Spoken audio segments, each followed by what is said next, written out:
Hello guys, welcome to JMR Academy. நாம பார்த்துட்டு இருக்க lesson body fluids and circulation. Guys, நம்ம last videoல blood and its composition பார்த்தோம். இந்த வீடியோல நாம blood group and RH compatibility பார்க்க போறோம். பார்க்கலாமா?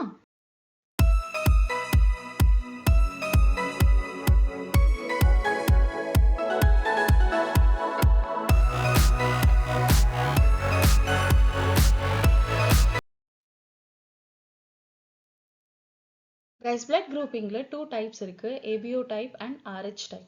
ஓகே, ஃபர்ஸ்ட் நாம ABO type பார்க்கலாம். இதுல antigens antibodies ரெண்டு விஷயம் இருக்கு. ஓகே, இந்த antigens தான் நம்ம என்ன blood group அப்படிங்கறத டிசைட் பண்றது. இது எங்க இருக்கும்? RBC யோட சர்ஃபேஸ்ல இருக்கும். RBC யோட சர்ஃபேஸ்ல antigens present ஆயிருக்கும். ஸோ antibodies எங்க ப்ரொடியூஸ் ஆகும்?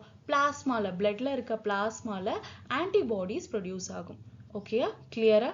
இப்போ நீங்க டைப் ஏ, அதாவது பிளட் குரூப் வந்து ஏ குரூப்பா இருக்கீங்க அப்படின்னா உங்களோட ஆர்பிசி செல்ல ஏ ஆன்டிஜன் பிரசன்ட் ஆயிருக்கும். அதாவது சர்ஃபேஸ்ல வந்து ஏ ஆன்டிஜன் பிரசன்ட் ஆயிருக்கும். உங்களோட பிளட் குரூப் வந்து பி அப்படின்னா ஆப்வியஸா பி ஆன்டிஜன் சர்ஃபேஸ்ல பிரசன்ட் ஆயிருக்கும். அப்போ ஏ குரூப்ல என்ன ஆன்டிபாடிஸ் ப்ரொடியூஸ் ஆகும்? ஆன்டி பி, அதாவது ஏக்கு ஆப்போசிட். அதே மாதிரி பி குரூப்ல ஆன்டி ஏ. ஓகேயா, இப்போ டைப் ஏபில கொஞ்சம் டிஃப்ரெண்டா இருக்கும். என்னன்னா ஏ ஆன்டிஜன் பி ஆன்டிஜன் ரெண்டுமே சர்ஃபேஸ்ல பிரசன்ட் ஆயிருக்கும். பட் இங்க ஆன்டிபாடிஸ் ப்ரொடியூஸ் ஆகாது, பிளாஸ்மால ஆன்டிபாடிஸ் ப்ரொடியூஸ் ஆகாது. ஸோ இதனால தான் ஏபி குரூப்பை வந்து நாம யூனிவர்சல் ரெசிபியன்ட் அப்படின்னு சொல்றோம். யார்கிட்ட இருந்து வேணாலும் பிளட்டை வந்து ரிசீவ் பண்ணிக்கலாம். டைப் ஓல அப்படியே ஆப்போசிட் டு ஏபி, ஆன்டிஜன்ஸ் இருக்காது, ஆன்டிபாடிஸ் ப்ரொடியூஸ் ஆகும். ஸோ இதனால நாம இதை வந்து யூனிவர்சல் டோனர் அப்படின்னு சொல்றோம். இவங்க வந்து யாருக்கு வேணாலும் பிளட் கொடுக்கலாம். பிகாஸ் ஏன்னா ஒரு ஸ்பெசிஃபிக் ஆன்டிஜன் இல்லை இல்லையா? ஸோ அதனால அவங்க வந்து யாருக்கு வேணாலும் பிளட்டை வந்து டொனேட் பண்ணலாம். அதனால இவங்களை நாம யூனிவர்சல் டோனர் அப்படின்னு சொல்றோம். ஓகேயா, ஸோ ஆன்டிஜன் என்ன ஆன்டிஜன் ப்ரெசென்ட் ஆயிருக்கோ அதை பொறுத்து தான் நம்மளோட பிளட் குரூப்பிங் இருக்கும். ஓகேயா, ஸோ ஏ இருந்ததுன்னா ஆன்டிபாடிஸ் ஆன்டி பி ப்ரொடியூஸ் பண்ணும், பி இருந்ததுன்னா ஆன்டிபாடிஸ் ஆன்டி ஏவா இருக்கும். ஓகேயா, ஸோ இது புரிஞ்சிருக்கும்னு நம்புறேன்.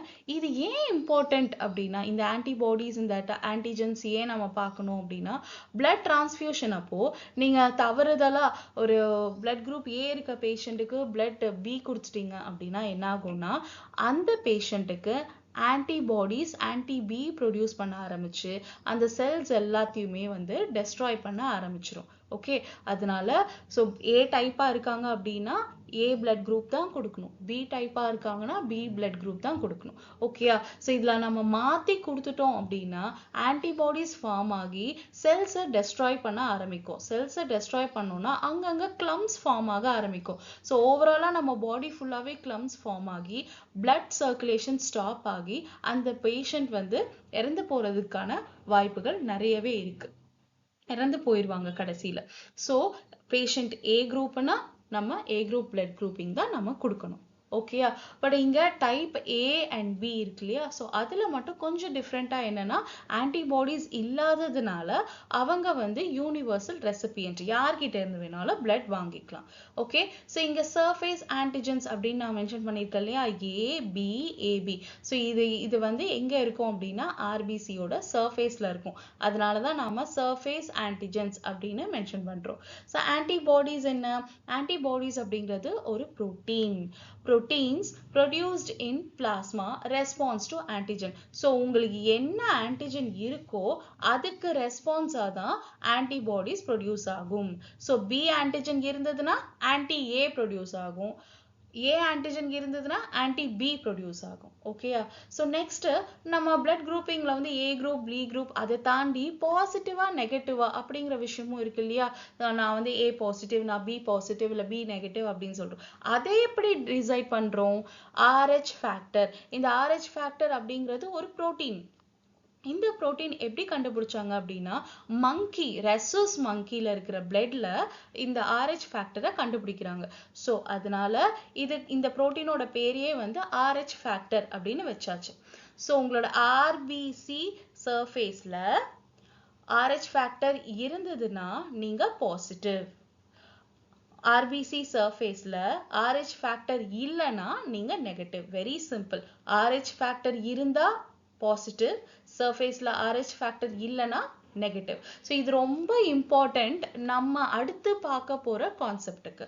ஓகேயா? RH incompatibility in pregnancy. So pregnancy timeல mother and fetus ரெண்டு பேருமே வந்து same blood groupா இருந்தாங்கன்னா ப்ராப்ளமே கிடையாது.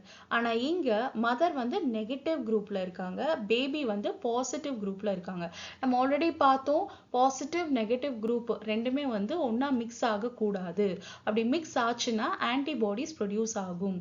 ஓகேயா? பட் பை சான்ஸ் இந்த பேபி டெலிவரி ஆகும்போது மதரோட பிளட்ல பேபியோட பிளட் எக்ஸ்போஸ் ஆயிடுச்சுன்னா, அதாவது நெகட்டிவ் குரூப்ல பாசிட்டிவ் குரூப் எக்ஸ்போஸ் ஆயிடுச்சுன்னா உடனே மதரோட பாடி என்ன பண்ணும்? ஆன்டிபாடிஸை ப்ரொடியூஸ் பண்ணி வச்சிடும். ஓகே, ஆல்ரெடி ப்ரிப்பேர் பண்ணி வச்சிரும். செகண்ட் பேபி கன்சீவ் ஆகும்போது சப்போஸ் அந்த ஃபீட்டஸுமே வந்து பாசிட்டிவ் குரூப்ல இருந்தாங்கன்னா இந்த ஆன்டிபாடிஸ் பிளசண்டா வழியா போய் அந்த பேபியை டெஸ்ட்ராய் பண்ணிரும். அதாவது சொந்த ஆன்டிபாடிஸ், அந்த மதரோட ஆன்டிபாடிஸே போய் அந்த குழந்தைய டெஸ்ட்ராய் பண்ணிரும். ஸோ இது பேரு தான் எரித்ரோபிளாஸ்டோசிஸ் ஃபிட்டாலிஸ் அப்படின்னு சொல்றாங்க. ஓகேயா?